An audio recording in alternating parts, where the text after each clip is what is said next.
Okay. അപ്പൊ നമ്മള് കഴിഞ്ഞ ദിവസം നോക്കിയ കാര്യങ്ങളൊക്കെ ഓർമ്മയുണ്ടോ? എന്താ അവസ്ഥ? ഒത്തിരി ഡേറ്റും കാര്യങ്ങളും ഒക്കെ നമ്മൾ നോക്കിയില്ലായിരുന്നോ?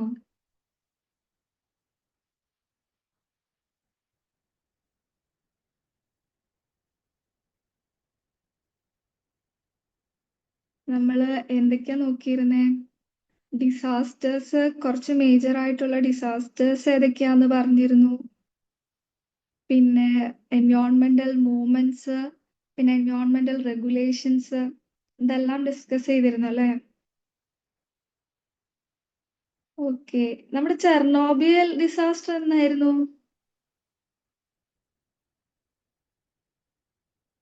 ചെർണോബിയൽ 1986. Okay. Air ആക്ടോ?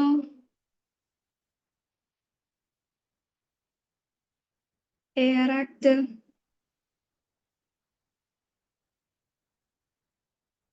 81. Okay. Chipko movement?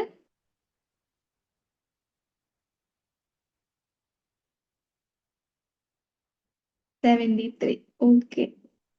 അപ്പൊ നമുക്കിന്ന് നെക്സ്റ്റ് ഗ്ലോബൽ എൻവയോൺമെന്റൽ ഇഫോർട്സ് എന്തൊക്കെയാന്ന് നോക്കാം അല്ലേ?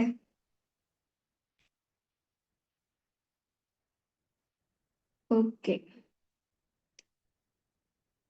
സോ ഗ്ലോബൽ എൻവയോൺമെന്റൽ എഫോർട്സ് എന്ന് പറയുമ്പോൾ ഗ്ലോബലി നമ്മുടെ എൻവയോൺമെന്റൽ പ്രൊട്ടക്ഷന് വേണ്ടിയിട്ട്, അതായത് എൻവയോൺമെന്റൽ റിലേറ്റഡ് ആയിട്ടുള്ള ഇഷ്യൂസ് അഡ്രസ് ചെയ്യാൻ വേണ്ടിയിട്ട് ഗ്ലോബലി എടുത്തിട്ടുള്ള എഫോർട്സിനെയാണ് നമ്മൾ ഗ്ലോബൽ എൻവയോൺമെന്റൽ എഫോർട്സ് എന്ന് പറയുന്നത്.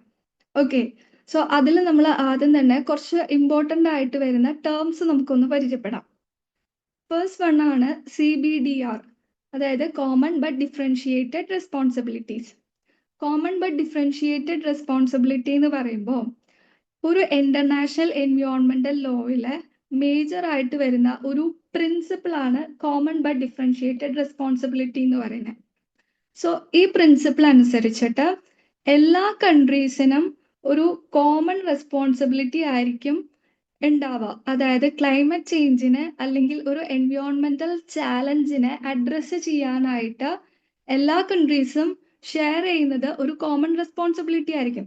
എക്സാമ്പിൾ ലൈക്ക് എന്താണ്, ഗ്രീൻ ഹൗസ് ഗ്യാസിന്റെ reduction, take it as an example. ഇനി സെക്കൻഡ് പ്രിൻസിപ്പിൾ പറയുന്ന ഡിഫറൻഷിയേറ്റഡ് റെസ്പോൺസിബിലിറ്റീസിനെ കുറിച്ചിട്ടാണ്. അതായത് ഓരോ കൺട്രീസിന്റെയും കപ്പാസിറ്റീസും ടെക്നോളജിക്കൽ അഡ്വാൻസസും എല്ലാം വ്യത്യാസമാണ്. അതായത് ഡെവലപ്ഡ് കൺട്രീസ് ഉണ്ട്, ഡെവലപ്പിംഗ് സ്റ്റേറ്റിലുള്ള കൺട്രീസ് ഉണ്ട്, അണ്ടർ ഡെവലപ്ഡ് കൺട്രീസ് ഉണ്ട്. സോ ഓരോ കൺട്രീസിനും അവരുടെ കേപ്പബിലിറ്റീസ് അല്ലെങ്കിൽ കപ്പാസിറ്റീസ് എന്ന് പറയുന്നത് വ്യത്യസ്തമായ രീതിയിലാണ് ഉള്ളത്.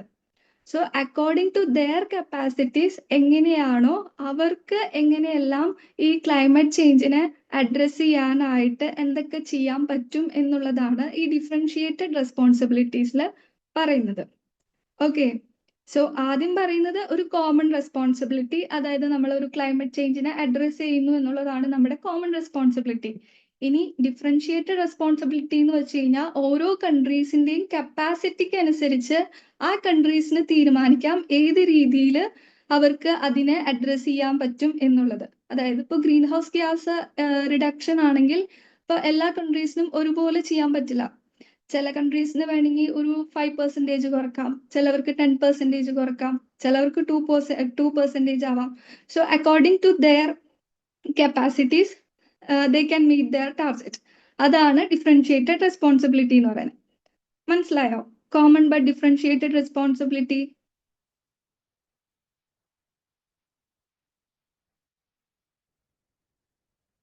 ഓക്കെ. ഇനി നെക്സ്റ്റ് വൺ ആണ് കൺവെൻഷൻസ് ആൻഡ് പ്രോട്ടോകോൾസ്. കൺവെൻഷൻ എന്ന് പറയുന്നത് ഒരു ബ്രോഡർ ആയിട്ടുള്ള ഒരു ഫ്രെയിംവർക്ക് ഓഫ് എഗ്രിമെന്റ് ആണ്. അതായത് ജനറൽ പ്രിൻസിപ്പിൾസും ഗോൾസും ഒക്കെ ഉള്ള ഒരു ബ്രോഡർ ഫ്രെയിംവർക്കിനെയാണ് നമ്മൾ കൺവെൻഷൻ എന്ന് പറയുന്നത്. പ്രോട്ടോകോൾ എന്ന് പറയുമ്പോൾ കുറച്ചുകൂടെ സ്പെസിഫിക് ആയിട്ട് ഡീറ്റെയിൽ ആയിട്ടുള്ള എഗ്രിമെന്റിനെയാണ് നമ്മൾ പ്രോട്ടോകോൾ എന്ന് പറയുന്നത്. അതായത് ഏതെങ്കിലും ഒരു സ്പെസിഫിക് ആയിട്ടുള്ള കൺവെൻഷന്റെ അണ്ടറിൽ വരുന്നതായിരിക്കും എന്ത്, നമ്മുടെ പ്രോട്ടോകോള്. ഇപ്പൊ എക്സാമ്പിൾ ആയിട്ട് നമുക്ക് സ്കൂൾ അസംബ്ലി എടുക്കാം. അതായത് നമ്മുടെ സ്കൂൾ അസംബ്ലി ഒരു കൺവെൻഷൻ ആണ്. നമ്മുടെ എല്ലാ ക്ലാസ്സസും ഉണ്ട്, അവർക്കൊരു കോമൺ ആയിട്ട് ഉള്ള ഒരു ജനറൽ പ്രിൻസിപ്പിൾ ആയിരിക്കും. അതായത് എല്ലാ ക്ലാസ്സസും വന്ന് ലൈനപ്പ് ചെയ്യുക, അങ്ങനെ ഒരു സ്കീം, ഒരു കോമൺ ആയിട്ടുള്ള ജനറൽ പ്രിൻസിപ്പിൾ ആയിരിക്കും. ഇനി പ്രോട്ടോകോൾ എന്ന് പറയുമ്പോൾ നമ്മുടെ ഒരു ക്ലാസ് മീറ്റിംഗ്സ്, അതായത് ഒരു PTA മീറ്റിങ്ങോ കാര്യങ്ങളൊക്കെ എടുക്കുക. അപ്പൊ കുറച്ചും കൂടെ സ്പെസിഫിക് ആയിരിക്കും. അതായത് ഓരോ ക്ലാസ്സിനും സെപ്പറേറ്റ് മീറ്റിംഗ്സ്, അവർക്ക് മീറ്റ് ചെയ്യാനുള്ള സെപ്പറേറ്റ് ടാർഗറ്റ്സ്, അവരുടേതായ അജൻഡാസ്, അങ്ങനെ കുറച്ചുകൂടെ സ്പെസിഫിക് ആയിരിക്കും. എന്നാലും അത് എന്തിന്റെ അണ്ടറിലാണ് വരുന്നത്? നമ്മുടെ ഈ സ്കൂൾ എന്ന മെയിൻ ഓർഗനൈസേഷന്റെ അണ്ടറിൽ തന്നെയല്ലേ വരുന്നത്. സോ അതാണ് എന്ത് കൺവെൻഷനും പ്രോട്ടോകോളും തമ്മിലുള്ള ഒരു വ്യത്യാസം. മനസ്സിലായോ? കൺവെൻഷൻ എന്ന് പറയുമ്പോൾ ജനറൽ ആണ്, പ്രോട്ടോകോൾ എന്ന് പറയുമ്പോൾ കുറച്ചുകൂടെ സ്പെസിഫിക് ആണ്, ഡീറ്റെയിൽഡ് ആണ്. അത് ഒരു കൺവെൻഷന്റെ അണ്ടറിൽ വരുന്നതായിരിക്കും പ്രോട്ടോകോള്. ക്ലിയർ ആണോ? ഓക്കെ. ഇനി നെക്സ്റ്റ് ആണ് കോൺഫറൻസ് ഓഫ് പാർട്ടീസ്. അതായത് ഒരു കൺവെൻഷൻ നടക്കുമ്പോൾ അല്ലെങ്കിൽ ഒരു കൺവെൻഷൻ ഫ്രെയിം വർക്കില് അവരുടെ കാര്യങ്ങളെല്ലാം തീരുമാനിക്കാനായിട്ട് ആ ഒരു മീറ്റിംഗ് നടക്കുമ്പോൾ തീരുമാനിക്കാനായിട്ട് ഒരു സുപ്രീം ഗവേണിംഗ് ബോഡി ഉണ്ടാവും. ഡിസിഷൻ മേക്കിങ്ങിന് വേണ്ടിയിട്ടും അതുപോലെ തന്നെ ആ കൺവെൻഷനിൽ എടുത്തിട്ടുള്ള തീരുമാനങ്ങൾ കറക്റ്റായിട്ട് ഇംപ്ലിമെന്റ് ചെയ്യാനായിട്ടും അതിനെ കറക്റ്റായിട്ട് റിവ്യൂ ചെയ്യാനായിട്ടും എല്ലാത്തിനുമായിട്ട് അവർക്കൊരു സുപ്രീം ഗവേണിംഗ് ബോഡി ഉണ്ടാവും. ആ സുപ്രീം ഗവേണിംഗ് ബോഡിനെയാണ് നമ്മൾ കോൺഫറൻസ് ഓഫ് പാർട്ടീസ് എന്ന് പറയുന്നത്. ഓക്കെ, ഫോർ എക്സാമ്പിൾ നമ്മുടെ UNFCC, CBD, UNCCD പോലുള്ള മേജർ കൺവെൻഷൻസിനൊക്കെ ഒത്തിരി അധികം COPs ഉണ്ട്. ഓക്കെ, ഇനി കോൺഫറൻസ് ഓഫ് പാർട്ടീസ് കഴിഞ്ഞാൽ നെക്സ്റ്റ് വരുന്നതാണ് meeting of the parties. Meeting of the parties എന്ന് പറയുമ്പോൾ നമ്മുടെ കോൺഫറൻസ് ഓഫ് പാർട്ടീസ് പോലെ തന്നെ സെയിം ആയിട്ടുള്ള ഫംഗ്ഷൻ ആണുള്ളത്. അതായത് പക്ഷെ ഒരു വ്യത്യാസം വരുന്നത് എന്താന്ന് വെച്ച് കഴിഞ്ഞാൽ ഇത് ഒരു ലീഗലി ബൈൻഡിങ് ആയിരിക്കും. അതുപോലെ തന്നെ ഒരു പ്രോട്ടോകോളിന്റെ എന്താണ്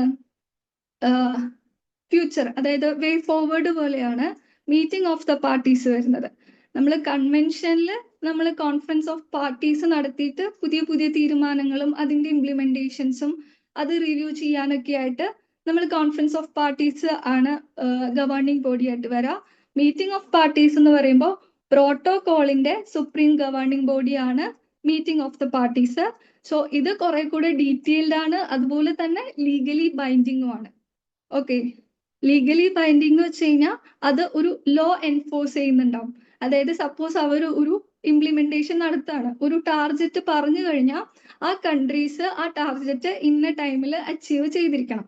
ചെയ്തില്ലെങ്കിൽ ആ ലോ അനുസരിച്ച് എന്താണോ പണിഷ്മെന്റ് അത് ആ കൺട്രി സ്വീകരിക്കേണ്ടി വരും. ഓക്കെ, അതാണ് ലീഗലി ബൈൻഡിങ് എന്ന് പറയുന്നത്. ക്ലിയർ ആണോ? Conference of parties and meeting of parties. Okay, അതാ ഇതൊരു സമ്മറി പോലെ പറയുന്നതാണ് നമ്മുടെ കോൺഫറൻസ് ഓഫ് പാർട്ടീസിന്റെയും അതുപോലെ തന്നെ മീറ്റിംഗ് ഓഫ് പാർട്ടീസിന്റെയും. കോൺഫറൻസ് ഓഫ് പാർട്ടീസ് വരുന്നത് ഒരു കൺവെൻഷന്റെ അണ്ടറിലാണ്. അതുപോലെ മീറ്റിംഗ് ഓഫ് പാർട്ടീസ് എന്ന് പറയുമ്പോൾ ഒരു സ്പെസിഫിക് പ്രോട്ടോകോളിന്റെ മീറ്റിംഗ് ആണ് മീറ്റിംഗ് ഓഫ് ദ പാർട്ടീസ് വരിക. പിന്നെ ഇതെന്താണ്, ഒരു ബ്രോഡർ പോളിസി അല്ലെങ്കിൽ ഫ്രെയിം വർക്കിനെയാണ് നമ്മൾ COP പറയുക. MOP പറയുമ്പോൾ കുറച്ചും കൂടെ സ്പെസിഫിക് ആയിട്ടുള്ള ലീഗൽ ഒബ്ലിഗേഷൻസ് വരുന്നുണ്ട്. പിന്നെ COPs ആനുവലി അല്ലെങ്കിൽ 2 വർഷം കൂടുമ്പോഴൊക്കെയാണ് മീറ്റ് ചെയ്യുക. പ്രോട്ടോകോൾസ് ഡിപ്പെൻഡിങ് അപ്പോൺ ഓരോ പ്രോട്ടോകോൾ, ക്യോട്ടോക്ക്, മോൺട്രിയലിന് എല്ലാത്തിനും വ്യത്യാസമുണ്ട്. ചില പ്രോട്ടോകോൾസ് എല്ലാ ഇയേഴ്സിലും എന്താണ് മീറ്റപ്പ് നടത്തുന്നുണ്ട്, അതായത് മീറ്റിംഗ് ഓഫ് പാർട്ടീസ് ഉണ്ട്. ചിലതിന് 2 വർഷം കൂടുമ്പോഴാകാം, ചിലത് 3 വർഷം കൂടുമ്പോഴാകാം. It depends upon that protocol എന്താണോ പറയുന്നത് അതനുസരിച്ചിട്ട് അത് വേരി ചെയ്യും. ഓക്കെ, സോ മേജർ ആയിട്ട് COPs വരുന്നത് കൺവെൻഷനും MOPs വരുന്നത് പ്രോട്ടോകോളിനും. ഓക്കെ, സെറ്റ് അല്ലേ?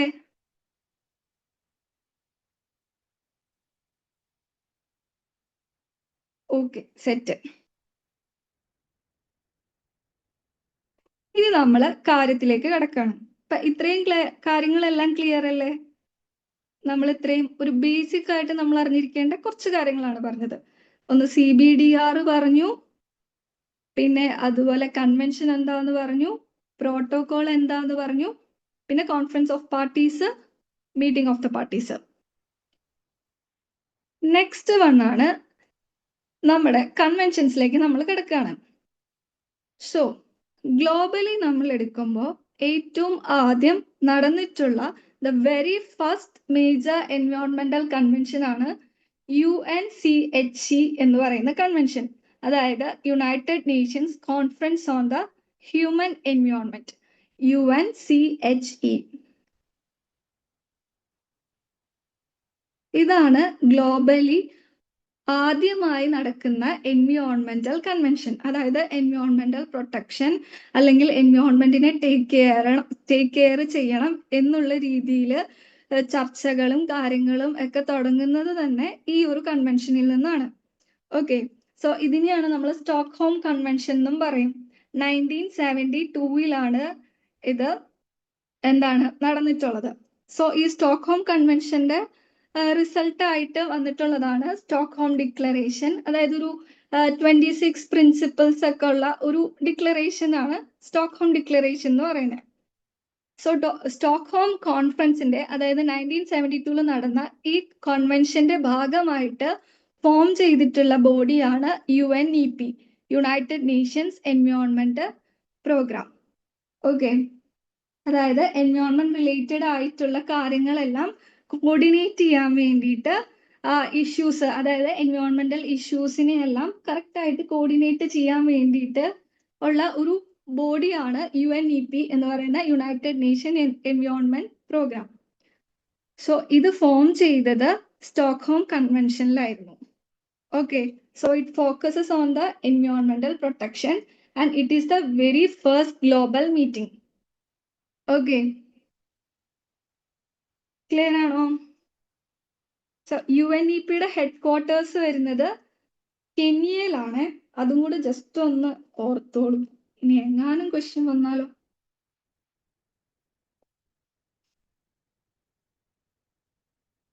കെനിയയില് നൈറോബി കെനിയയിലാണ് വരുന്നത്. ഓക്കെ, UNEPയുടെ ഹെഡ് ക്വാർട്ടേഴ്സ് കേട്ടോ, UNEPയുടെ ഹെഡ് ക്വാർട്ടേഴ്സ് നൈറോബി കെനിയയിലാണ്. ക്ലിയർ അല്ലേ? Stockholm convention or Stockholm conference എന്ന് പറയുന്നത് വെരി ഫസ്റ്റ് ആയിട്ടുള്ള ആദ്യത്തെ എൻവയോൺമെന്റൽ കൺവെൻഷൻ ആണ് സ്റ്റോക്ക്ഹോം കൺവെൻഷൻ. അതിന് നമ്മൾ സ്റ്റോക്ക്ഹോം കോൺഫറൻസ് എന്നും പറയുന്നുണ്ട്. Also United Nations conference on human and environment എന്നും അറിയപ്പെടുന്നുണ്ട്. 1972 ഉണ്ടായിരുന്നത്. അതിന്റെ മേജർ ഫോക്കസ് എൻവയോൺമെന്റൽ പ്രൊട്ടക്ഷൻ ആയിരുന്നു. സോ അതിന്റെ ഒരു ഔട്ട്കം ആയിരുന്നു നമ്മുടെ സ്റ്റോക്ക്ഹോം ഡിക്ലറേഷൻ എന്ന് പറയുന്നത്. സ്റ്റോക്ക്ഹോം ഡിക്ലറേഷൻ എന്ന് പറയുന്നത് ഒരു 26 പ്രിൻസിപ്പിൾസ് ഒക്കെ ഉള്ള ഒരു ഡിക്ലറേഷൻ ആണ്. പിന്നെ ആ ഒരു കൺവെൻഷന്റെ റിസൾട്ട് ആയിട്ട് ഫോം ചെയ്തിട്ടുള്ള ഒരു ബോഡിയാണ് UNEP, united nations environment programme. അതായത് എൻവയോൺമെന്റൽ ഇഷ്യൂസ് എല്ലാം കോർഡിനേറ്റ് ചെയ്യാനും കറക്റ്റ് ആയിട്ടുള്ള ആക്ഷൻസ് എടുക്കാനും വേണ്ടിയിട്ടുള്ള ഒരു റെസ്പോൺസിബിൾ ബോഡിയാണ് UNEP. ഓക്കെ, സെറ്റ് അല്ലേ?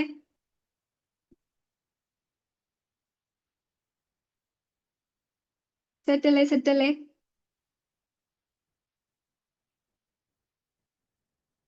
Yes, okay.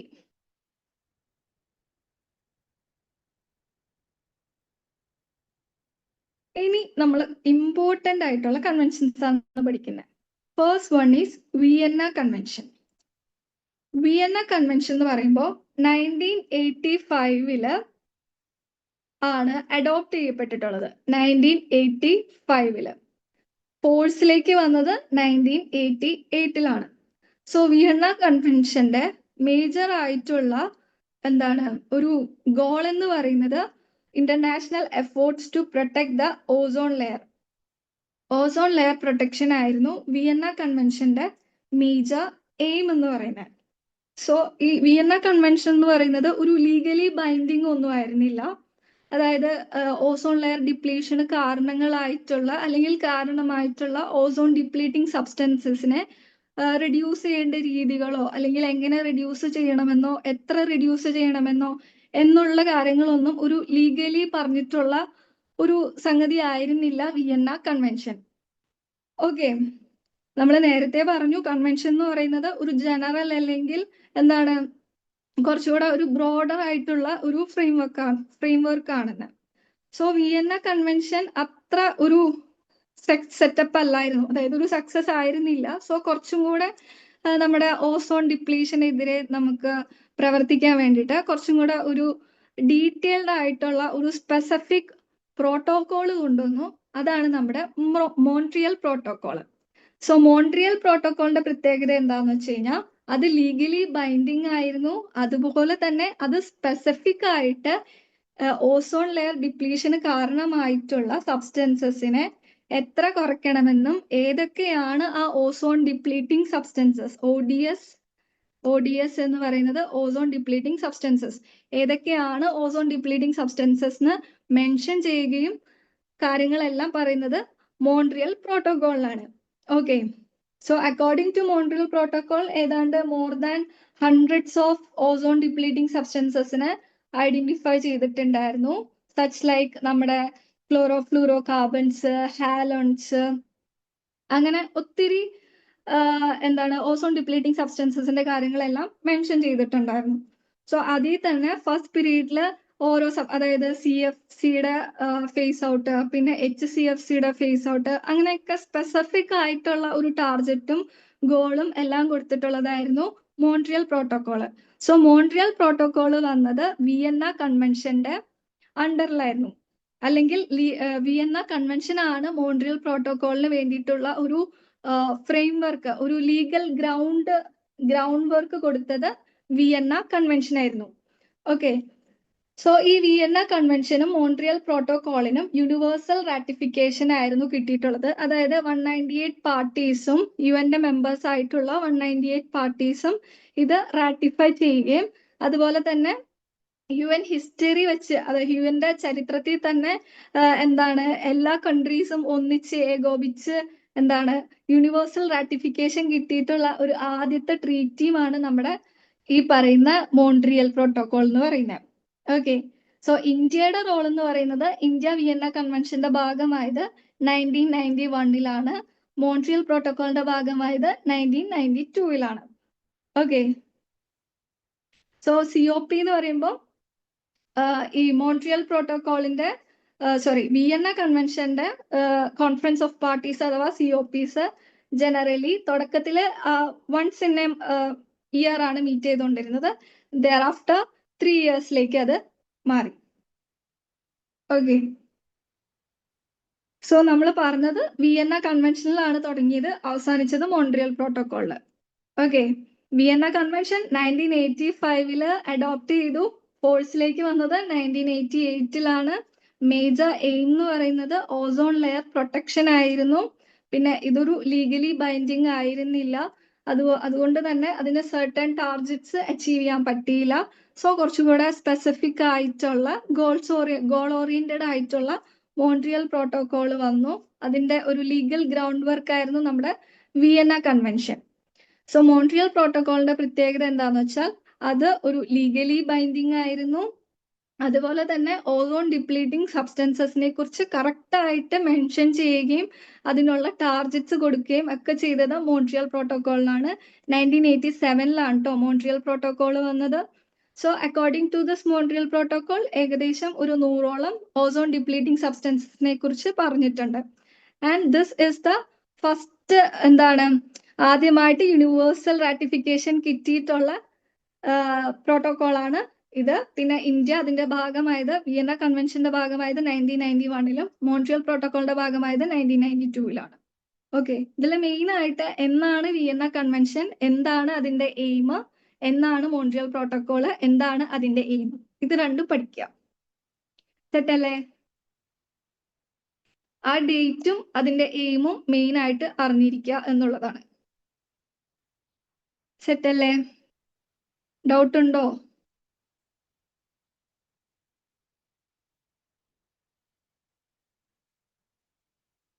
എല്ലാവർക്കും ക്ലിയർ അല്ലേ? ബോറടിക്കുന്നുണ്ടോ? ഇത് കുറച്ച് ഡ്രൈ ടോപ്പിക് ആണ്.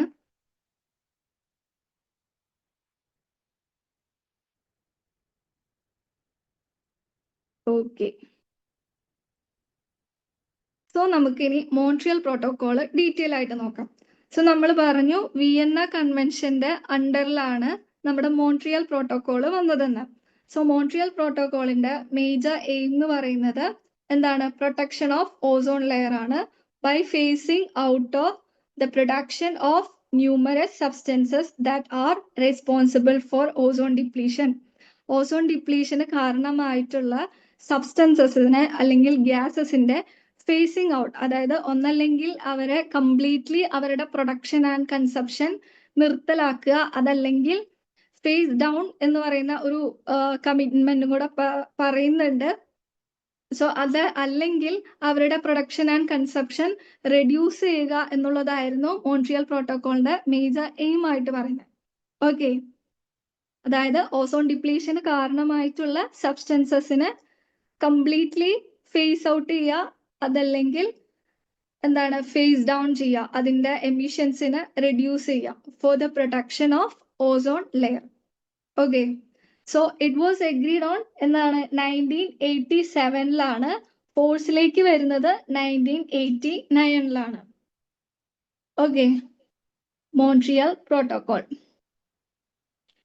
ഇനി മോൺട്രിയൽ പ്രോട്ടോകോള് മേജർലി എന്താണ് 9 റിവിഷൻസ്, 9 മെയിൻ റിവിഷൻസ് മോൺട്രിയൽ പ്രോട്ടോകോളിൽ നടന്നിട്ടുണ്ട്. ഇതിൽ തന്നെ ഒരു 5 മേജർ ആയിട്ടുള്ള റിവിഷൻസ് ഉണ്ട്. അത് നമ്മൾ ഓർത്തു വെക്കുക. ജസ്റ്റ് എന്താണ് ഡേറ്റ് ഒന്ന് വെറുതെ ഓർത്തു വെച്ചാൽ മതി, കാര്യമായിട്ടൊന്നും പഠിക്കണമെന്നൊന്നുമില്ല.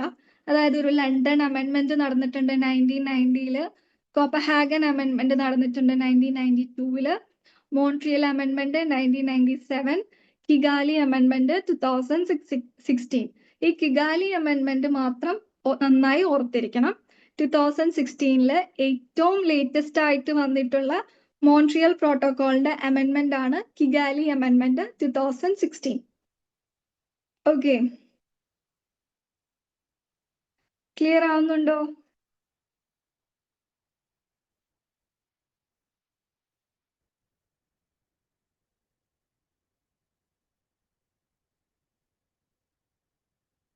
ഓക്കെ, ഇനി ഈ മോൺട്രിയൽ അമെൻമെന്റിൽ പറഞ്ഞിരുന്ന കാര്യം എന്ന് വെച്ച് കഴിഞ്ഞാൽ ഫേസ് ഔട്ട് ഓഫ് HCFCയുടെ കാര്യമാണ് പറഞ്ഞിരുന്നത്. ഫേസ് ഔട്ട് എന്ന് വെച്ച് കഴിഞ്ഞാൽ കംപ്ലീറ്റ് ആയിട്ട് അതിന്റെ പ്രൊഡക്ഷനും കൺസപ്ഷനും അവിടെ നിർത്തുക, സ്റ്റോപ്പ് ചെയ്യുക എന്നുള്ളതാണ് ഫേസ് ഔട്ട് കൊണ്ട് ഉദ്ദേശിക്കുന്നത്. ഫേസ് ഔട്ട് ഓഫ് HCFC, അതായത് ഹൈഡ്രോക്ലോറോ ഫ്ലൂറോ കാർബൺസിന്റെ ഫേസ് ഔട്ട് ആണ് പറഞ്ഞിരുന്നത്. അതുപോലെ തന്നെ മീഥൈൽ ബ്രോമൈഡ്, അങ്ങനെ ഒത്തിരി അധികം ഗ്യാസസ് പറയുന്നുണ്ട് കേട്ടോ. മേജർ ആയിട്ട് HCFC ആണ്.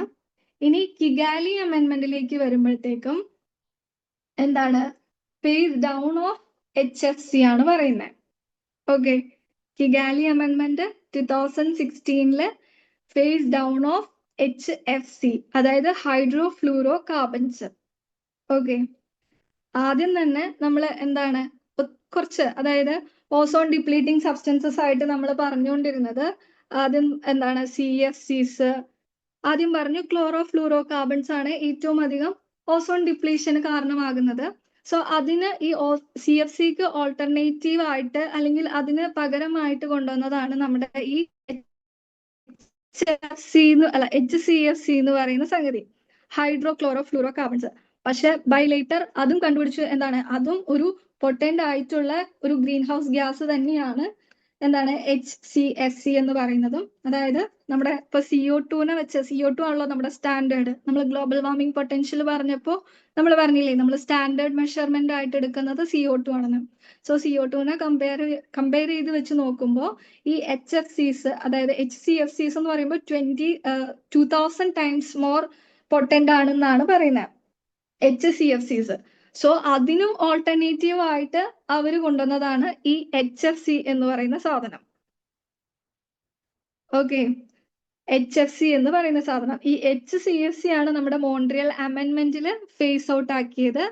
കിഗാലി അമെൻമെന്റിൽ ഫേസ് ഔട്ട് അല്ല, ഫേസ് ഡൗൺ ആക്കിയത് HFC ആണ്.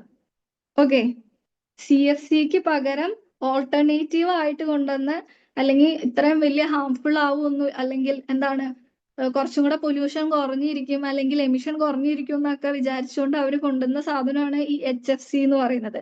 പക്ഷെ കുറച്ചു കാലം കഴിഞ്ഞപ്പോൾ മനസ്സിലായി HCFCയും വലിയ ഗുണമൊന്നുമില്ല, കാര്യമായിട്ട് തന്നെ നമ്മുടെ എൻവയോൺമെന്റിനെ ബാധിക്കുന്നുണ്ട് എന്ന് മനസ്സിലാക്കി കഴിഞ്ഞപ്പോൾ അവർ അതിനെയും കംപ്ലീറ്റ് ആയിട്ട് ഫേസ് ഔട്ട് ആക്കി കളഞ്ഞു. അത് നമ്മുടെ മോൺട്രിയൽ അമെൻമെന്റ് 1997. സോ അടുത്തത് അവർ ഇൻട്രൊഡ്യൂസ് ചെയ്ത ഒരു ഓൾട്ടർനേറ്റീവ് ആയിരുന്നു നമ്മുടെ HFC എന്ന് പറയുന്നത്, ഹൈഡ്രോ ഫ്ലൂറോ കാർബൺസ്. സോ ഇത് HCFCനെയും CFCനെയും കമ്പയർ ചെയ്ത് നോക്കുമ്പോൾ അത്ര പ്രശ്നക്കാരനല്ല, but also it is an important ആയിട്ടുള്ള ഒരു ഗ്രീൻ ഹൗസ് ഗ്യാസ് ആണ്.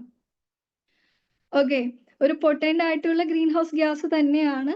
പക്ഷെ നമ്മുടെ ഇവരെ രണ്ടുപേരും കമ്പയർ ചെയ്ത് നോക്കുമ്പോൾ അത്ര വലിയൊരു വില്ലനല്ല ഈ HFC. സോ അതുകൊണ്ട് തന്നെ HFCന്റെ നമ്മൾ കംപ്ലീറ്റ് ഫേസ് ഔട്ട് അല്ല പറയുന്നത്, നമ്മൾ ഫേസ് ഡൗൺ ആണ് പറയുന്നത്. ഓക്കെ, ഫേസ് ഔട്ട് എന്ന് പറയുമ്പോൾ അതിന്റെ കംപ്ലീറ്റ് ആയിട്ടുള്ള കൺസപ്ഷൻ അല്ലെങ്കിൽ പ്രൊഡക്ഷൻ നമ്മൾ കുറയ്ക്കും. ഫേസ് ഡൗൺ എന്ന് പറയുമ്പോൾ ഡൗൺ ചെയ്യാം, റെഡ്യൂസ് ചെയ്യാന്ന് ഓർക്കുക. ഓക്കെ, കിഗാലി അമെൻമെന്റിൽ ഫേസ് ഡൗൺ ഓഫ് HFCs ആണ് ചെയ്യുന്നത്. ഓക്കെ, ക്ലിയർ ആയോ? ഇനി കിഗാലി അമെൻമെന്റ് ഇന്ത്യ റാറ്റിഫൈ ചെയ്തത് 2021 സോ വിത്ത് ബൈ 2047 ആകുമ്പോഴേക്കും 85% റെഡ്യൂസ് ചെയ്യണം എന്നുള്ളതായിരുന്നു ടാർഗറ്റ്. ഓക്കെ, സോ കിഗാലി അമെൻമെന്റ് 2016 ഓർക്കുക. അതിന്റെ മെയിൻ ഫോക്കസ് എന്ന് വെച്ച് കഴിഞ്ഞാൽ phase down of hydro fluoro carbons ആണെന്നും ഓർക്കുക. ഓക്കെ, അത്രയും ഓർക്കുക. ക്ലിയർ അല്ലേ?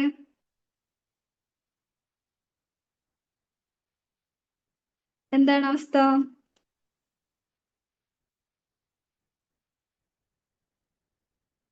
ക്ലിയർ അല്ലേ? ക്ലിയർ അല്ലേ?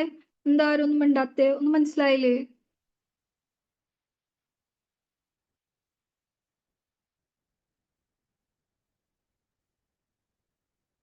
ഹലോ,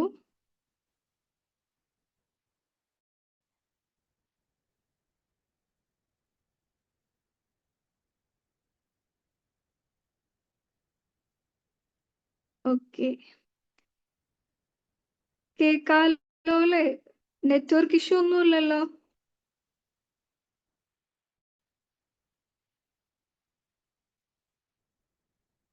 ഓക്കെ, ഞാൻ പെട്ടെന്ന് ചാറ്റ് ബോക്സിലൊന്നും കാണാതായപ്പോ ഞാൻ വിചാരിച്ചു ഇനി എന്റെ നെറ്റ് എങ്ങാനും കട്ടായോന്ന്. പൊട്ടന്റെ മുമ്പിൽ ശംഖു ഇതായിരുന്നു എന്ന് വിചാരിച്ചു പോയി. ഓക്കെ, അപ്പൊ നിങ്ങൾ എല്ലാവരും ഇവിടെ ഉണ്ടല്ലേ? അപ്പൊ കുഴപ്പമില്ല, ഞാൻ വെറുതെ തെറ്റിദ്ധരിച്ചു എന്നെ തന്നെ.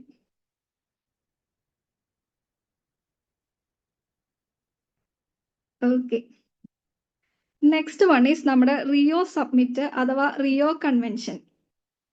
റിയോ സബ്മിറ്റ് എന്ന് പറയുന്നത് also known as UNCED, United Nations conference on environment and development. നമ്മുടെ ഈ സസ്റ്റൈനബിൾ ഡെവലപ്മെന്റിനെ കുറിച്ചിട്ട് ആദ്യമായി പരാമർശിച്ചത് നമ്മുടെ റിയോ സബ്മിറ്റിലാണ്. ഓക്കെ, സസ്റ്റൈനബിൾ ഡെവലപ്മെന്റിനെ കുറിച്ച് സംസാരിച്ചത്. സോ ഈ റിയോ കോൺഫറൻസ് അല്ലെങ്കിൽ റിയോ സബ്മിറ്റ്, റിയോ കൺവെൻഷൻ എന്ന് പറയുന്നതൊക്കെ എന്താണ് 1992 ബ്രസീലില് റിയോ ഡി ജനീറോയിലാണ് നടന്നത്. ബ്രസീലില് 1992 റിയോ ഡി ജനീറോ. ഓക്കെ, ഇതിന്റെ ഒരു മേജർ ആയിട്ടുള്ള എയിം എന്ന് വെച്ച് കഴിഞ്ഞാൽ ഈ എൻവയോൺമെന്റൽ അല്ലെങ്കിൽ ഡെവലപ്മെന്റ് റിലേറ്റഡ് പ്രോബ്ലംസിനെ അഡ്രസ് ചെയ്യുക. അതിനു വേണ്ടിയിട്ട് ഇന്റർനാഷണൽ അല്ലെങ്കിൽ എല്ലാ ഗവൺമെന്റും, ഇന്ത്യ കണക്റ്റഡ് ഗവൺമെന്റ് എല്ലാവരും കൂടായിട്ട് ഒരു ആക്ഷൻ എടുക്കുക, ഇന്റർനാഷണൽ ആക്ഷൻ എടുക്കുക. അങ്ങനെയുള്ള കുറച്ച് കാര്യങ്ങളായിരുന്നു റിയോ സബ്മിറ്റിന്റെ മേജർ എയിം എന്ന് പറയുന്നത്. എൻവയോൺമെന്റൽ ഡെവലപ്മെന്റൽ പ്രോബ്ലംസിനെ അഡ്രസ് ചെയ്യുക എന്നുള്ളതാണ് റിയോ സബ്മിറ്റിന്റെ മേജർ എയിം എന്ന് പറയുന്നത്. സോ റിയോ സബ്മിറ്റില് മെയിൻ ആയിട്ട് ഓർത്തിരിക്കേണ്ടത്, റിയോ സബ്മിറ്റിന്റെ ഭാഗമായിട്ട് 3 കൺവെൻഷൻസ് ഫോം ചെയ്തിരുന്നു. അതായത് റിയോ സബ്മിറ്റിന്റെ ഔട്ട്കംസ് എന്ന് പറയാം നമുക്ക് വേണമെങ്കിൽ, അല്ലെങ്കിൽ റിയോ സബ്മിറ്റിന്റെ റിസൾട്ട് ആയിട്ട് ഫോം ചെയ്തതാണ് 3 മേജർ കൺവെൻഷൻസ് ഉണ്ട്. അതിനെ നമ്മൾ റിയോ കൺവെൻഷൻ എന്നും പറയും. ഓക്കെ, റിയോ കൺവെൻഷൻസ് എന്നും പറയും.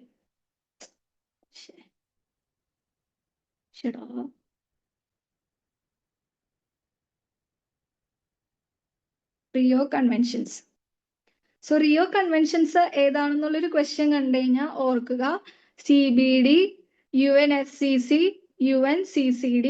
CBD എന്ന് പറയുമ്പോൾ convention on biological diversity, UNFCCC United Nations framework on convention on climate change.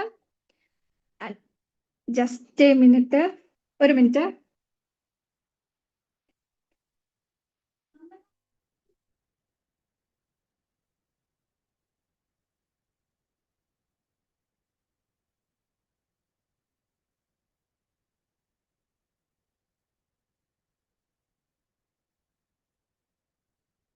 Sorry.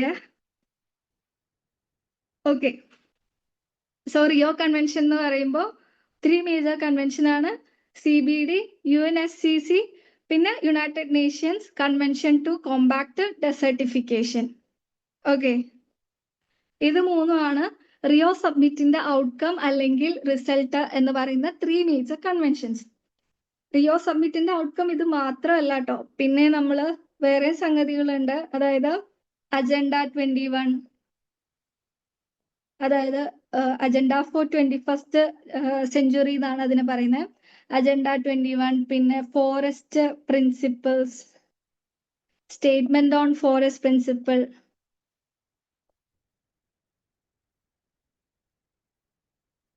അങ്ങനെ 2 സംഗതികൾ കൂടി ഉണ്ട്. പക്ഷെ നമ്മൾ മെയിൻ ആയിട്ട് ഓർത്തിരിക്കേണ്ടത് ഇത് മൂന്നുമാണ്, റിയോ കൺവെൻഷൻസ്. ഓക്കെ, നമ്മൾ സസ്റ്റൈനബിൾ ഡെവലപ്മെന്റ് ഗോൾ പഠിച്ചപ്പോൾ പറഞ്ഞില്ലേ, സസ്റ്റൈനബിൾ ഡെവലപ്മെന്റ് ഗോൾ ഐഡിയ വന്നത് Rio+20 അതായത് റിയോ കൺവെൻഷന്റെ ഒരു തുടർച്ചയായിട്ട് അതിന്റെ കാര്യങ്ങളെല്ലാം എന്താണ് കറക്റ്റ് ആയിട്ട് നടക്കുന്നുണ്ടോ, ഇംപ്ലിമെന്റ് ചെയ്ത കാര്യങ്ങളൊക്കെ റിവ്യൂ ചെയ്യാൻ വേണ്ടിയിട്ട് നമ്മൾ Rio+10 കോൺഫറൻസ് നടത്തും. അതായത് റിയോ സബ്മിറ്റ് കഴിഞ്ഞിട്ടുള്ള, അതായത് 1992 നമ്മുടെ റിയോ സബ്മിറ്റ് അല്ലെങ്കിൽ റിയോ കൺവെൻഷൻ നടന്നു. അതിന് 10 വർഷം ശേഷം നടന്നതാണ് Rio+10 കോൺഫറൻസ്. 20 വർഷം കഴിഞ്ഞ് നടന്നതാണ് Rio+20 കോൺഫറൻസ്. അതിൽ Rio+20 കോൺഫറൻസിലാണ് നമ്മൾ എന്താണ് സസ്റ്റൈനബിൾ ഡെവലപ്മെന്റിന്റെ കാര്യങ്ങളൊക്കെ മെൻഷൻ ചെയ്തതും സസ്റ്റൈനബിൾ ഡെവലപ്മെന്റ് ഗോൾസ് കൊണ്ടുവന്നതും എല്ലാം Rio+20 കോൺഫറൻസിലാണ് എന്നൊക്കെ പറഞ്ഞ് ഓർക്കുന്നുണ്ടോ? ഓർമ്മയുണ്ടോ?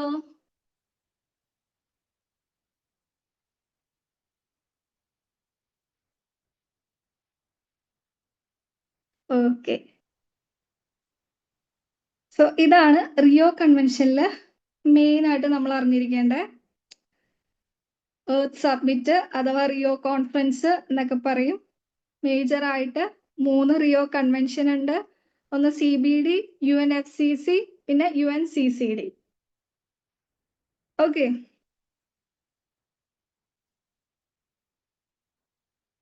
ഫസ്റ്റ് വൺ ആണ് നമ്മുടെ UNFCCC, അതായത് United Nations framework convention on climate change.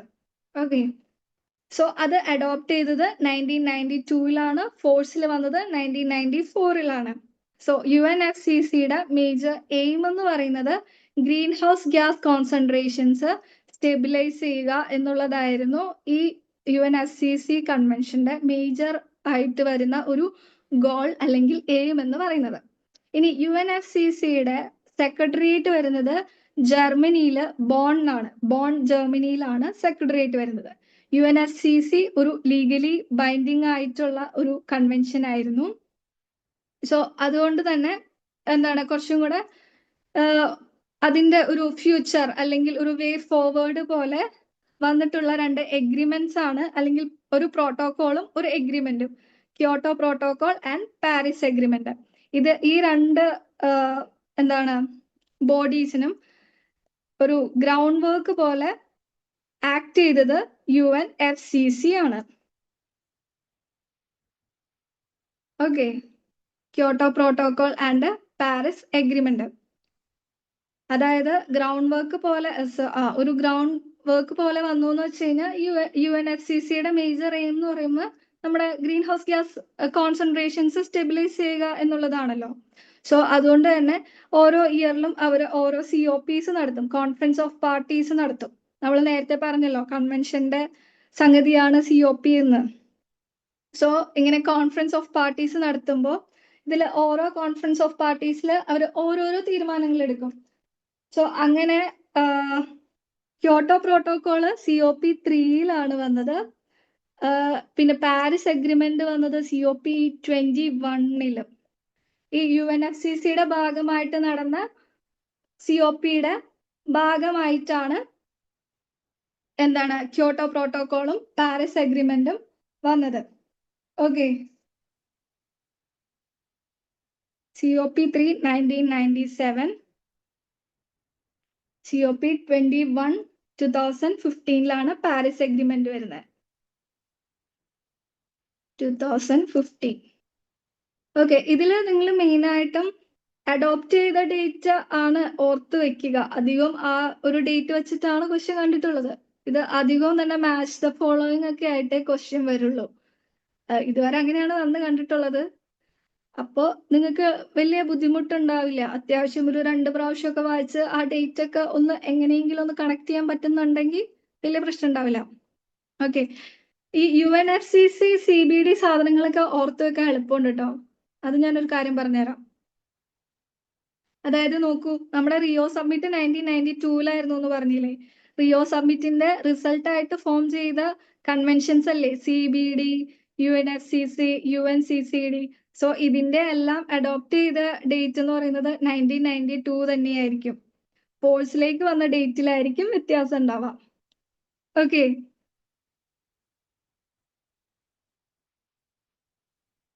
കണ്ടോ നമ്മുടെ CBD 1992-ല്. അതുപോലെ തന്നെ UNCCD എവിടെ പോയി?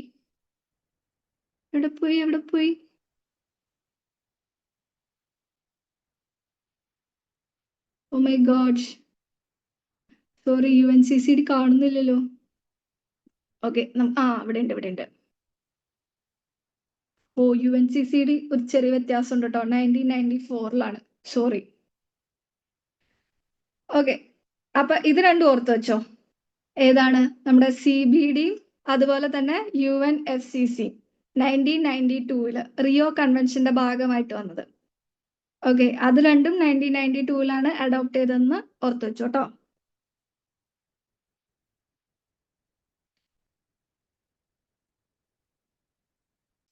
ഓക്കെ,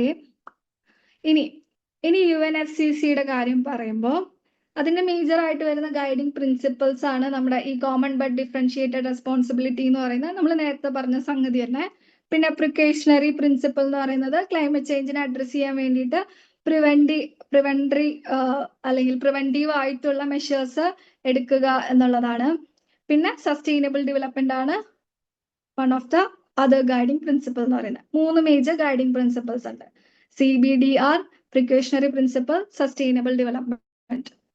ഓക്കെ, ഇനി ആനുവലി UNFCCന്റെ COPs എല്ലാ വർഷവും മീറ്റ് ചെയ്യുന്നുണ്ട്. COP29 അതായത് 2024 നടന്നതാണ് COP29. അത് അസർബൈജാനിലെ ബാക്കുവിലാണ് നടന്നത്. ഗൈഡിങ് പ്രിൻസിപ്പിൾസ് നമ്മുടെ UNFCCയുടെ ഗൈഡിങ് പ്രിൻസിപ്പിൾസ് ആണ് CBDR, precautionary principle, sustainable development എന്നൊക്കെ പറയുന്നത്. ഇനി 2025 നടന്നതാണ് COP30 എന്ന് പറയുന്നത്. നമ്മുടെ ലേറ്റസ്റ്റ് ആയിട്ട് November 10 to 21 വരെ ആണ് നടന്നത്. ഏറ്റവും ലേറ്റസ്റ്റ് ആയിട്ട് ബ്രസീലിൽ നടന്നത് COP30, UNFCCയുടെ COP ട്ടോ. ഏത് സ്ലൈഡാണ്?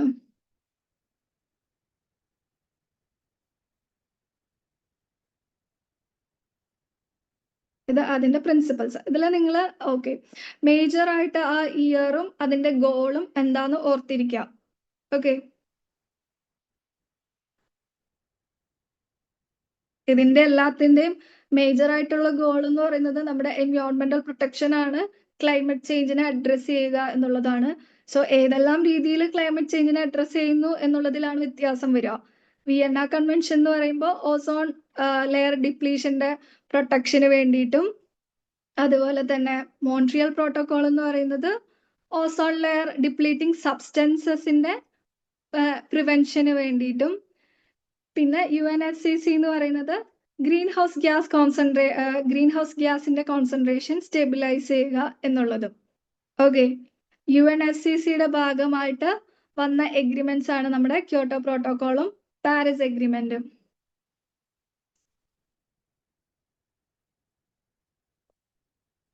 ഓക്കെ, സോ റീസെന്റ് ആയിട്ട് നടന്നത് COP30 2025 ബ്രസീലില്, ബെലേം, ബ്രസീൽ.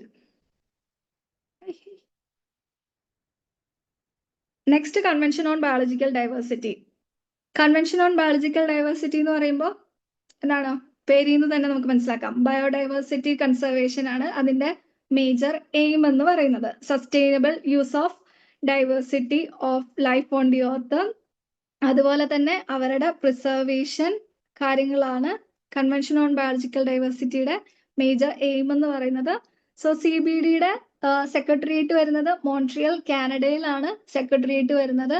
CBD ഒരു ലീഗലി ബൈൻഡിങ് ആയിട്ടുള്ള കൺവെൻഷൻ തന്നെയാണ്. ഇതിന്റെ 3 മെയിൻ ഒബ്ജക്റ്റീവ് ആണ്. ഒന്ന്, കൺസർവേഷൻ ഓഫ് ബയോഡൈവേഴ്സിറ്റി, പിന്നെ sustainable use of biodiversity, fair and equitable sharing of benefits arising from the use of genetic resources. Okay, ഇത് മൂന്നുമാണ് അതിന്റെ മെയിൻ ഒബ്ജക്റ്റീവ്സ് എന്ന് പറയുന്നത്. ഓക്കെ, സോ നമ്മൾ UNFCC പറഞ്ഞപ്പോൾ നമ്മൾ എന്താ പറഞ്ഞ, UNFCCയും ഒരു ലീഗലി ബൈൻഡിങ് ആയിരുന്നു. അതുപോലെ തന്നെ നമ്മുടെ CBDയും ഒരു ലീഗലി ബൈൻഡിങ് ആണ്. ഓക്കെ, CBD എന്ന് പറയുമ്പോൾ പേരിൽ നിന്ന് തന്നെയുണ്ട്, ബയോഡൈവേഴ്സിറ്റി കൺസർവേഷൻ ആണ്. ബയോഡൈവേഴ്സിറ്റിന്ന് കിട്ടുന്ന റിസോഴ്സസിന്റെ ഈക്വിറ്റബിൾ, അതായത് ഫെയർ ഷെയറിങ്, അല്ലെങ്കിൽ എല്ലാവർക്കും തുല്യ രീതിയിൽ കിട്ടുന്ന രീതിയിലുള്ള ഈക്വിറ്റബിൾ ഷെയറിങ് ഓഫ് ബെനിഫിറ്റ്സ്, അതുപോലെ തന്നെ അതിന്റെ കൺസർവേഷൻ, സസ്റ്റൈനബിൾ യൂസ്. സെക്രട്ടേറിയറ്റ് വരുന്നത് മോൺട്രിയൽ, കാനഡ. ഓക്കെ, ഫോഴ്സിലേക്ക് വരുന്നത് 1993 അഡോപ്റ്റ് ചെയ്തത് 1992 റിയോ സബ്മിറ്റില്. ഓക്കെ, ക്ലിയർ അല്ലേ?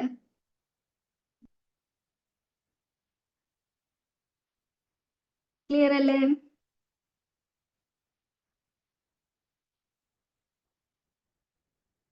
ഓക്കെ,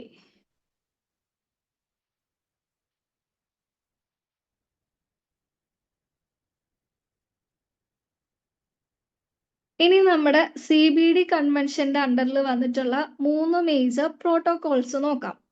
CBD കൺവെൻഷന്റെ അണ്ടറിൽ വന്നിട്ടുള്ള 3 മേജർ പ്രോട്ടോകോൾസ്. ഫസ്റ്റ് വൺ ആണ് കാർട്ടാജീന പ്രോട്ടോകോൾ ഓൺ ബയോസേഫ്റ്റി. 2000 വന്നതാണ് Cartagena protocol on biosafety. Next one is Nagoya protocol on access and benefit sharing, 2010 വന്നിട്ടുള്ളത്. പിന്നെ നഗോയ കോലാലംബൂർ സപ്ലിമെന്ററി പ്രോട്ടോകോള് 2010 തന്നെ. സോ ഇതില് കാർട്ടാഗീന പ്രോട്ടോകോൾ ഓൺ ബയോസേഫ്റ്റിയും Nagoya protocol on access and benefit ഷെയറിംഗും എന്തായാലും ഓർക്കണം. ഓക്കെ, കാർട്ടാഗീന പ്രോട്ടോകോളിന്റെ മേജർ എയിം എന്താന്ന് വെച്ച് കഴിഞ്ഞാൽ നമ്മുടെ LMOs എന്ന് വെച്ച് കഴിഞ്ഞാൽ ലിവിങ് മോഡിഫൈഡ് ഓർഗാനിസം. ഓക്കെ, അതായത് ഇപ്പൊ നമ്മൾ നേരത്തെ പറഞ്ഞില്ലേ, നമ്മുടെ ജനറ്റിക്കലി മോഡിഫൈഡ് ഓർഗാനിസം, അതുപോലെ തന്നെയാണ് ലിവിങ് മോഡിഫൈഡ് ഓർഗാനിസത്തിന്റെ സേഫ് ആയിട്ടുള്ള ട്രാൻസ്ഫർ, അതിന്റെ ഹാൻഡ്ലിങ്, അതിന്റെ യൂസ്, ഇതിനെയെല്ലാം കറക്റ്റ് ആയിട്ട് റെഗുലേറ്റ് ചെയ്യാൻ വേണ്ടിയിട്ടുള്ള പ്രോട്ടോകോൾ ആണ് Cartagena protocol on biosafety. Okay, so biosafety എന്ന് പറയുമ്പോൾ ആലോചിക്കുക, bio means always it will relates to living things. So living modified ഓർഗാനിസത്തിന്റെ സേഫ് ആയിട്ടുള്ള ട്രാൻസ്ഫർ, ഹാൻഡ്ലിങ്, അതിന്റെ യൂസ്, ഓക്കെ, അതെല്ലാം റെഗുലേറ്റ് ചെയ്യാൻ വേണ്ടിയിട്ടുള്ളതാണ് നമ്മുടെ കാർട്ടാഗീന പ്രോട്ടോകോൾ. ഇനി നഗോയ പ്രോട്ടോകോൾ എന്ന് പറയുമ്പോൾ 2010 വന്നതാണ്. സോ അതിന്റെ മേജർ ആയിട്ടുള്ള എയിം എന്ന് വെച്ച് കഴിഞ്ഞാൽ എന്താണ്, equitable sharing of benefits, fair and equitable sharing of benefits arising from the utilisation of genetic resources. Okay, equitable sharing of benefits എന്ന് പറയുമ്പോൾ ഓർക്കുക നഗോയ ആണെന്നും, LMOs എന്ന് കാണുമ്പോൾ ഓർക്കുക കാർട്ടാഗീനയാണെന്നും. ഓക്കെ, ഇനി ഇതിന്റെ ഈ LMOsന്റെ ട്രാൻസ്ബൗണ്ടറി മൂവ്മെന്റിനെ അഡ്രസ് ചെയ്യുന്നതാണ് നമ്മുടെ നഗോയ കോലാലംബൂർ സപ്ലിമെന്ററി പ്രോട്ടോകോള്. സോ നമ്മുടെ convention on biological diversity 1992 adopt ചെയ്തതിന്റെ ഭാഗമായിട്ട് 3 മേജർ പ്രോട്ടോകോൾസ് വരുന്നുണ്ട്.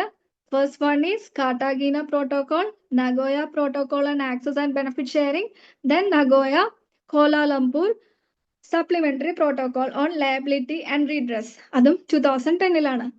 മെയിൻ ആയിട്ട് കാർട്ടാഗിന പ്രോട്ടോകോൾ ഓൺ ബയോസേഫ്റ്റി ഓർക്ക 2000-ലാണ്. ബയോസേഫ്റ്റി എന്ന് പറയുമ്പോൾ it is relating to living things ആണെന്ന് ഓർക്കുക. അപ്പൊ നമുക്ക് ലിവിങ് മോഡിഫൈഡ് ഓർഗാനിസത്തിലേക്ക് നമ്മൾ എങ്ങനെ വരിക? ലിവിങ് മോഡിഫൈഡ് ഓർഗാനിസം, LMOs, അതിന്റെ സേഫ് ആയിട്ടുള്ള transfer, handling, use. Nagoya protocol എന്ന് പറയുന്നത് ആക്സസ് ആൻഡ് ബെനിഫിറ്റ് ഷെയറിംഗ് ആണ്. അതായത് നമ്മുടെ ജനറ്റിക് റിസോഴ്സസിൽ നിന്നും കിട്ടുന്ന എന്താണ് പ്രൊഡക്ട്സിന്റെ ഈക്വിറ്റബിൾ ആൻഡ് ഫെയർ ഷെയറിങ്ങിനെയാണ് നമ്മൾ നഗോയ പ്രോട്ടോകോളിൽ എയിം ചെയ്യുന്നത്. ഇനി ഇതിന്റെ എല്ലാം ട്രാൻസ് ബൗണ്ടറി മൂവ്മെന്റിനെയാണ് LMOസിൽ അഡ്രസ് ചെയ്യുന്നത്. ഓക്കെ, ട്രാൻസ് ബൗണ്ടറി മൂവ്മെന്റ് എന്ന് വെച്ച് കഴിഞ്ഞാൽ അതായത് എന്താ പറയാ, അപ്പൊ ഒരു കൺട്രിയിൽ നിന്ന് മറ്റു കൺട്രീസിലേക്ക് നമ്മുടെ ഈ ജനറ്റിക്കലി മോഡിഫൈഡ് ആയിട്ടുള്ള ഈ ക്രോപ്സ് ഒക്കെ ഇല്ലേ, അതായത് ഇപ്പോ നമ്മുടെ തന്നെ നമ്മുടെ എന്താണ് ഇന്ത്യയിൽ തന്നെ ഇപ്പൊ റൈസ് ഒക്കെ എടുക്കുകയാണെങ്കിൽ റൈസിന്റെ തന്നെ പല വെറൈറ്റീസ് ഇല്ലേ, ജനറ്റിക്കലി മോഡിഫൈഡ് ആയിട്ടുള്ള കുറച്ചും കൂടെ എന്താണ് ഈൽഡ് കൂടുതൽ കിട്ടുന്ന ടൈപ്പ് ഓഫ് ഇതെല്ലാം ഉണ്ട്. എന്താണ് റൈസ് വെറൈറ്റീസ് ഉണ്ട്, ജനറ്റിക്കലി മോഡിഫൈഡ് ആണ്. സോ അതിൻ്റെയൊക്കെ പേറ്റന്റ് എന്ന് വെച്ചാൽ നമ്മുടെ ഇന്ത്യയിൽ കണ്ടുപിടിച്ച സാധനങ്ങളുടെ പേറ്റന്റ് നമ്മുടെ ഇന്ത്യക്ക് തന്നെയായിരിക്കും. സോ ഇന്ത്യയിൽ നിന്ന് അത് വേറൊരു രാജ്യത്തൊക്കെ എല്ലാം ട്രാൻസ്ഫർ ചെയ്യുമ്പോൾ, അല്ലെങ്കിൽ അതിനെയാണ് നമ്മൾ ട്രാൻസ് ബൗണ്ടറി മൂവ്മെന്റ് എന്ന് പറയുന്നത്. സോ അങ്ങനെ ഒരു കൺട്രിയിൽ നിന്നും വേറൊരു കൺട്രിയിലേക്ക് ഈ LMOസിന്റെ ട്രാൻസ്ഫറിൽ എന്താണ് എന്തെങ്കിലും ഇഷ്യൂസോ എന്തെങ്കിലും ഉണ്ടെങ്കിൽ അതിനെ അഡ്രസ് ചെയ്യുക എന്നുള്ളതാണ് നഗോയ കുആലാലംപൂർ സപ്ലിമെന്ററി പ്രോട്ടോകോൾ കൊണ്ട് ഉദ്ദേശിക്കുന്നത്. ഓക്കെ, നമ്മൾ റീസെന്റ് ആയിട്ട് ഒരു സംഗതി കേട്ടില്ലായിരുന്നോ? നമ്മുടെ നവ്യ നായർ മുല്ലപ്പൂ ചൂടിയിട്ട് ഫ്ലൈറ്റിൽ പോയി, എന്നിട്ട് ഓസ്ട്രേലിയക്കാര് ആൾക്ക് ഫൈൻ അടപ്പിച്ചത് എല്ലാരും കേട്ടില്ലേ? അതൊക്കെ ഏതാണ്ട് ഈ ഒരു സാധനമായിട്ടാണ്. അതായത് നമുക്ക് മുല്ലപ്പൂ എന്നൊക്കെ പറയുന്നത് ഒരു സ്പീഷ്യസ് ആണല്ലോ, അതായത് ഫ്ലവർ. സോ അങ്ങനെ അങ്ങനത്തെ സാധനങ്ങൾ വെച്ചിട്ടൊന്നും നമുക്ക് ഒരു കൺട്രി അല്ലെങ്കിൽ ബോർഡർ കിടക്കാൻ പറ്റില്ല. ലൈക്ക് അവർക്ക് അവരുടേതായ പ്രൊട്ടക്ഷൻസും സേഫ്റ്റി ഇഷ്യൂസ് ഒക്കെ ഉണ്ട്. ഇപ്പൊ സപ്പോസ് ആ മുല്ലപ്പൂല് നമ്മുടെ നാട്ടിൽ നിന്നുള്ള എന്തെങ്കിലും വൈറസോ അല്ലെങ്കിൽ വേറെ എന്തെങ്കിലും സാധനം ഒക്കെ ഉണ്ടെങ്കിൽ അത് അവരുടെ നാട്ടിലേക്ക് എത്തുമല്ലോ. സോ ആ കാര്യങ്ങൾ ഒക്കെ അവർ വളരെയധികം എൻഷുർ ചെയ്യും. അതാണ് നമ്മുടെ ട്രാൻസ് ബൗണ്ടറി മൂവ്മെന്റ് എന്ന് പറയുന്നത്. ക്ലിയർ ആണോ?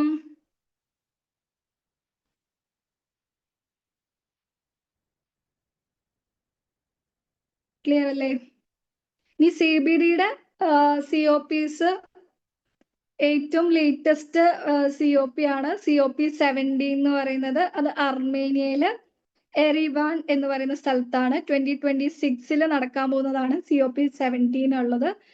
പിന്നെ CBDയുടെ COP1 ഏതാന്ന് ചോദിച്ചു കണ്ടിട്ടുണ്ട്. COP1 ബഹാമസ്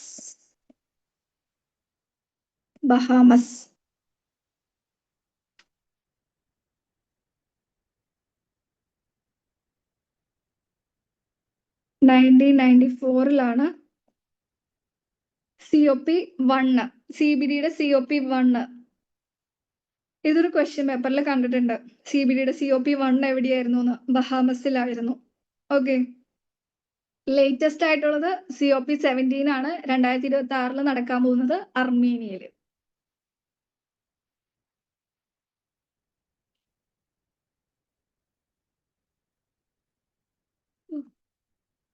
ക്ലിയർ ആണോ?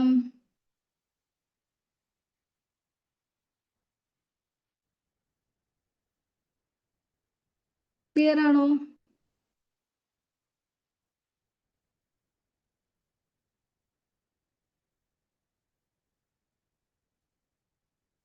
ഹലോ, എല്ലാരും പോയോ?